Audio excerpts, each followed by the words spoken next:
Bearcat Blitz starting up the month of July on the Believe Network. The pads are going to start smacking, clacking. We're going to get some jobs figured out on the depth chart for the Cincinnati Bearcats football team. All begins in the next few weeks as Cincinnati prepares for their August 28th matchup against Nebraska to start the season. How we doing, everybody? I'm your host, Russ Heltman, joined by my co-host, Neil Meyer. Russ Heltman of Cincinnati Bearcats on SI. Neil from Rivals Cincinnati coverage site, thefrontofficenews.com. We have a fun show in store for everybody today.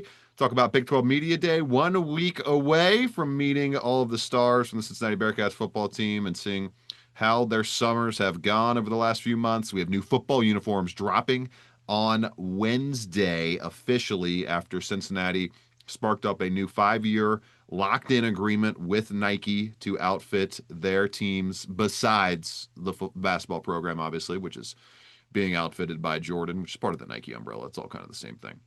And then we'll close the show with Oscar Robertson getting a really cool honor coming his way via the ESPYs, a well-deserved honor from being something being recognized from way back in his NBA Players Association days. So we'll do all that today on Bearcat Blitz. Check us out on Talking Cats with Russ Heltman for the visual side of things. Hopefully we can get an actual video feed of the show back up and running before the start of football season. Knock on wood, we can do that. Don't hold us to it, though. It's that part is out of our control. What we do control is bringing you the shows twice a week, each and every week. And you can also check us out on Apple Podcasts, Google, Spotify, wherever you get your podcasts. Great places to support the show. 5-star reviews and written reviews as well help the show grow also. Take a quick break here and then get to the full program after these messages on Bearcat Blitz.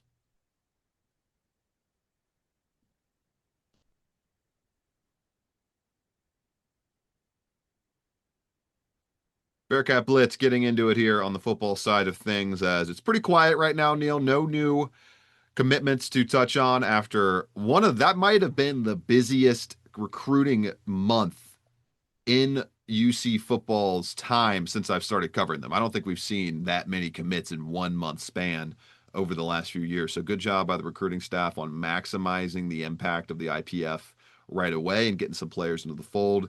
But on top of that, Neil, we have fresh uniforms coming to Cincinnati this week. We will be seeing them this week ahead of Big 12 Media Day. We'll talk about Media Day in just a second, but the uniforms, very excited about that. The fan base gets amped about new uniforms. Will they be, here's how we'll frame this discussion. Will they be more interesting than the basketball uniforms have been over the past couple years, all those new renditions under the Jordan brand? Or will it just be kind of more of the same and a similar kind of clean, palatable look from the UC football team? But obviously, there has been nothing super audacious in terms of design from the UC football uniforms over the past couple years. On my end, Neil, I would be a little shocked if Nike bucked its recent trend and actually took some risks with these uniforms outside of what they do for Oregon. It's pretty much run of the mill out of Nike in terms of their football uniform look. Yeah, absolutely. And while we're talking about this new uniform discussion, Russ, I think it's worth noting that I think it's pretty cool, that they're getting new Nike uniforms. Obviously, we know the deal with BSN is now officially up as of today. It ended, I believe it ended yesterday, so now that deal is up. They're going to release the new uniforms tomorrow. But even more important, I don't know if you saw the latest tweet that came out just a couple of minutes ago, Russ, but they said stay tuned to the New Heights feed for a Yeah. sneak peek at the uniforms. How cool is that they're going to have Travis and Jason kind of tease the new uniforms ahead of their drop tomorrow? I think that's a great way to announce the new uniforms. You get your alumni involved. You get two of the biggest social media and two of the biggest football players in history essentially to kind of be a part of it with your alumni. I think that's huge for branding. I think that's huge for the name of Cincinnati. So overall, it's going to be pretty cool, but it's going to be interesting. It really is. I know a lot of people are anticipating like some nice new Nike uniforms, but Nike's uniforms have been pretty kind of standard outside of your typical Oregon if people follow closely. And it's going to be interesting to see what kind of twist that Cincinnati puts on these new uniforms, but I'm very curious to see what these new uniforms may look like tomorrow. As we all are. It should be cool, even if there's not a major change. I would like to see some striping maybe come back, some of the claw marks come back onto the pant legs, stuff like that. They've integrated that into the basketball uniforms and all that stuff. So, Yeah, I'm curious too, Russ, to see what they kind of look like because obviously yeah. we have seen How the many uniform. versions do we get to? Is it Yeah, just the home and away? Do they add in a couple alternates that they're going to reveal, or maybe they're or they do they because keep those behind the we've seen the black doors for uniforms. later in the season? Who knows? We've seen the black uniforms. Me personally, I think you and I talked about this in the press box last year. The all red uniform combo that they rocked last year for that one game was pretty freaking solid. I Yeah. love that jersey. I think that was probably my favorite jersey combination of the season, but it's going to be interesting. I know there's the debate about the white uniforms, the white helmets, all that kind of good stuff. I know fans get into that, but it's going to be interesting. Do we see multiple different combinations, or do we see new uniforms in itself as a whole? Do we see how many different matchups and versions do we see? Especially for week one when you're playing on a neutral site, I'm sure they're going to probably rock out their most, I wouldn't say famous, but their most kind of popular is a good word to say, popular jersey for week one on the road versus Nebraska, especially being on a big stage. It's going to be interesting. It's going to be interesting. Hopefully, we see a couple different versions of some jerseys on Wednesday, or do we see something special like they did with the basketball thing? Who knows? But it's going to be interesting to see what this Nike combination comes out with. Nike versus Adidas, week one, Neil, as the Nebraska football team is outfitted by Nike's biggest rival. So adding a little bit more fuel to the fire. Not that, I mean, it's not really adding fuel to the fire. Nobody really cares about uniform rivalries and apparel rivalries and all that good stuff, especially in the football side, I suppose, too. The basketball side, where it can actually have an influence on where players play and stuff like that.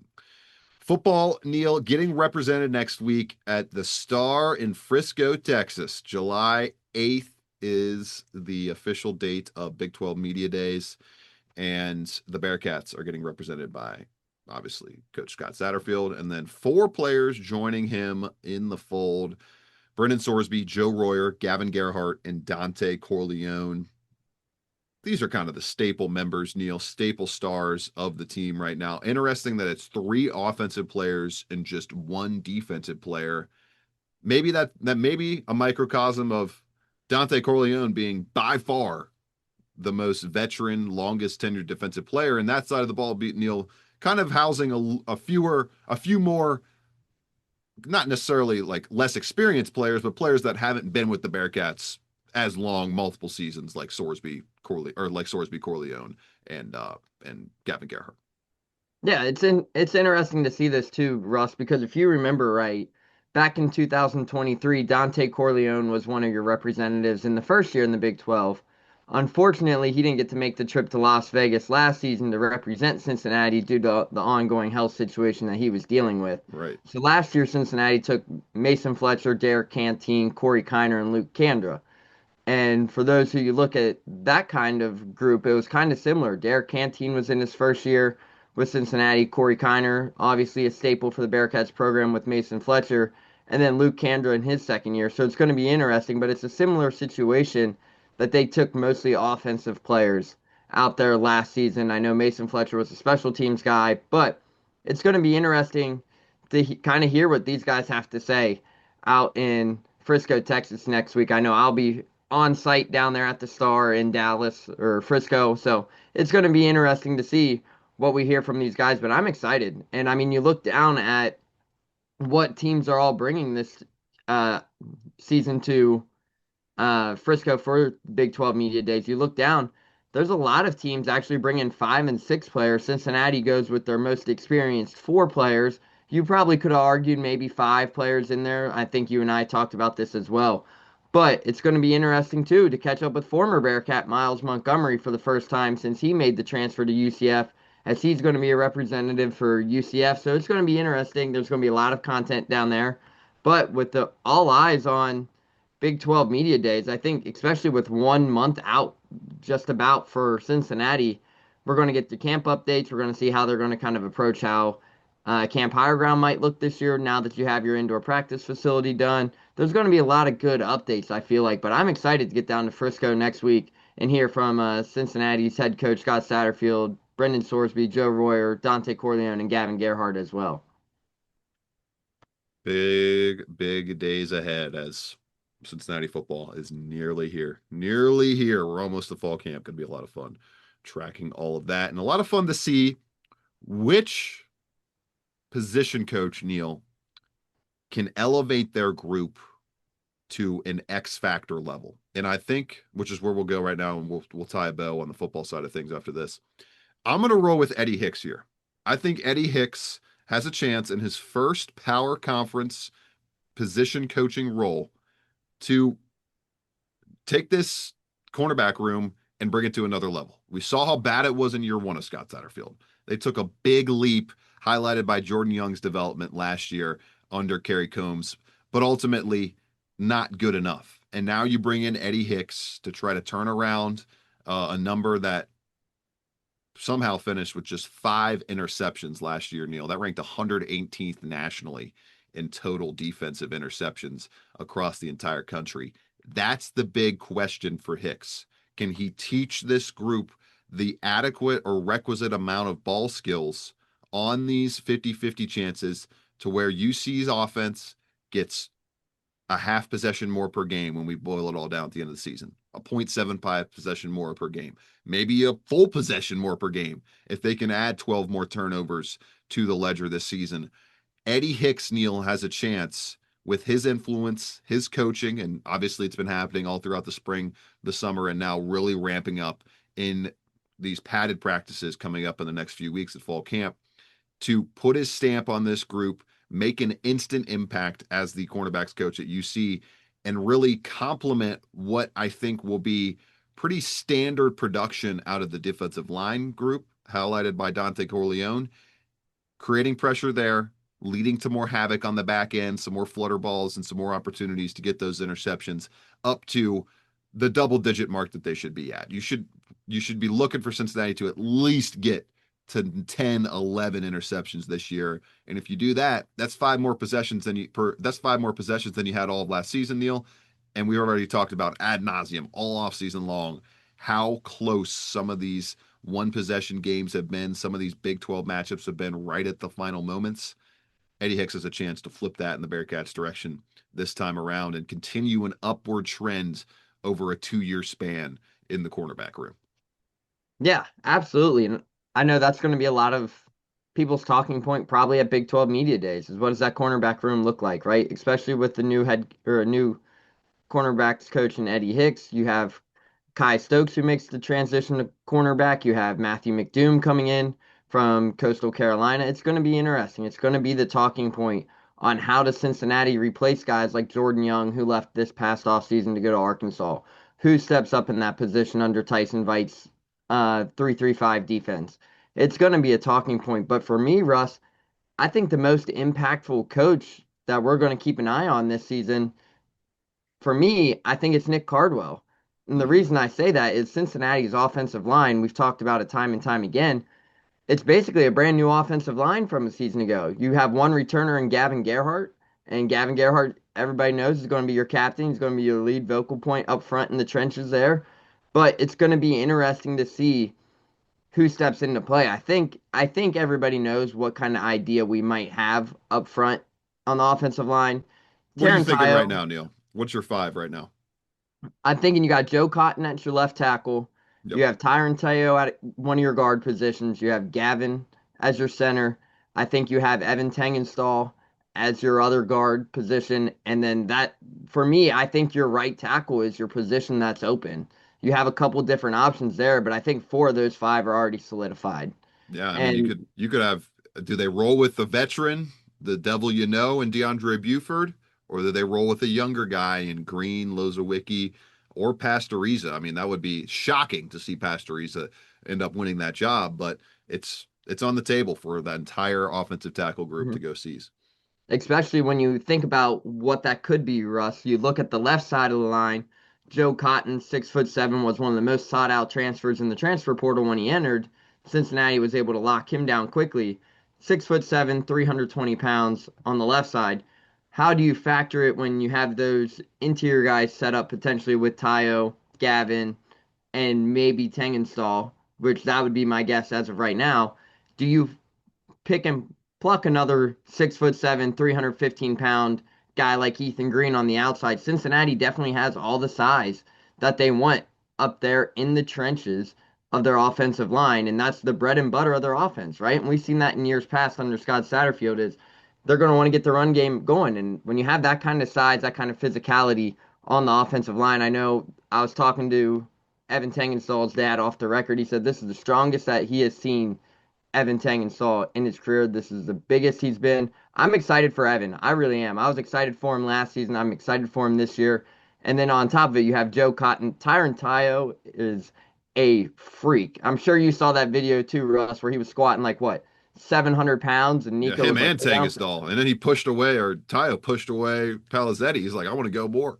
Nico was I don't like know if two Nico should be reps. letting that happen all too often with the health, maybe the health and concerns there. But every now and then, I'm sure Nico knows way more about all this than I do, obviously, and he knows the buttons to push and when to let the guys go. That So was that that was was fun. serious weight too. And A he lot. said, "Nah, coach, I." He said 2 more reps. He goes, "Nah, coach, I got it." And then he goes down and hits what was that, 5 reps of Right. nearly Nico threw up 7. the Drew ski hands. He's like, all right, I'm It good. was like five reps of like 700 pounds, and you're like, "Sheesh!" Like that was serious weight. And I mean, you look at it, you've seen the pictures.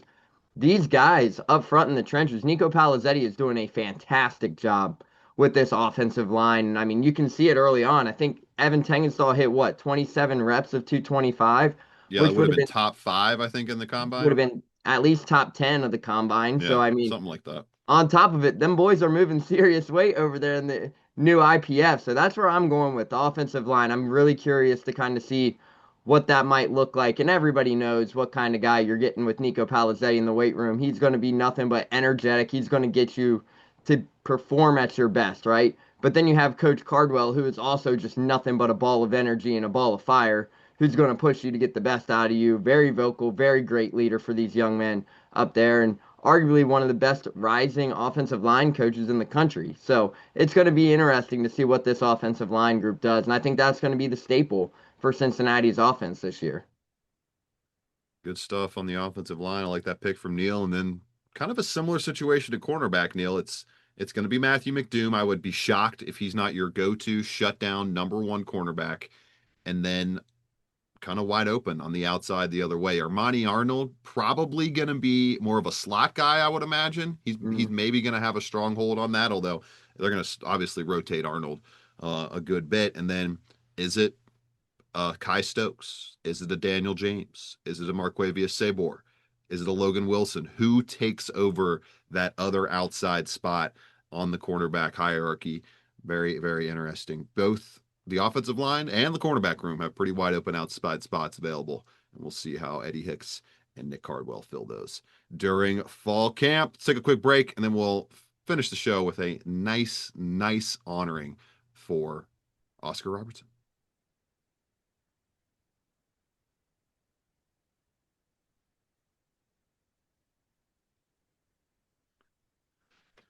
Ending the show this week on a nice note, Neil, the legend, the Big O, the best basketball player in the history of Cincinnati Bearcats hoops, is being honored for what he did in the NBA, fighting to spark free agency, and particularly in the NBA. Robinson, he spearheaded a 1970 lawsuit against the NBA to get contract freedom for players to choose where they wanted to suit up. One of the early pioneers of free agency in sports, and it eventually led to the creation of restricted free agency in the NBA. And that has prompted ESPN to award him with the Arthur Ashe Courage Award on July 16th. Fans can watch him get the honor at 8 p.m. Eastern. Obviously, I mean, I don't need to. I don't think I need to tell the people how great Oscar Robertson was, but a legend for UC in the 1950s, went on to be drafted first overall by the Cincinnati Royals in 1960, and still Neil owns the third best scoring average in NCAA history at 33.8 points per game. Going to be cool to see Oscar Robertson back in the public eye once again, getting recognized for not only the greatness that he's shown on the court, Neil, but the fight and the greatness that he showed in this situation off the court. A cool tip of the cap from ESPN. I'm glad they're doing this for old Big O. Yeah, absolutely. And it's cool to kind of see him get rewarded, right? For him coming out and speaking about the free agency and these players having the rights and really fighting for it. Because and Russ, and bringing that story to a new generation. I had never really, I mhm, knew that he was involved, Neil, in the NBPA, but I never knew that the he was the major president for, impact like this that he had. yeah, he was president for quite some time. Right. So overall, it's great to see this impact getting kind of honored with the Arthur Ashe Award because Russ, without the Big O fighting for that law right there and fighting for free agency, the NBA wouldn't be what it is today, right? I mean, we're Because talking about this, Neil, and it's kind of ironic because right when we're talking about this, it's the first day of free Gilgis agency. Alex Shea Gilgis Alexander just signed a max $285 million contract with the Oklahoma City Thunder. That number wouldn't be the size that it is without the hard work started by Oscar Robertson and others. And Spencer Haywood as well, fighting to be able to come out of high school and play in the NBA. Takes the Pioneers to get us to where we are today. Yeah, absolutely. And without Oscar Robertson and Spencer Haywood kind of fighting for that, you look down, the NBA wouldn't be what it is today. You wouldn't be seeing these athletes get paid the kind of money they are getting paid.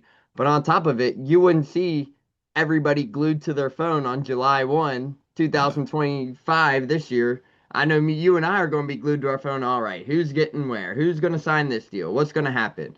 right. It wouldn't happen because the first day of free agency is right now, and I mean that's the most sought after day in the NBA outside of your NBA finals, right? I mean, it's free agency. Everyone's going to look at what super team might be forming next or where some of their favorite players might sign after opting out with deals or whatnot.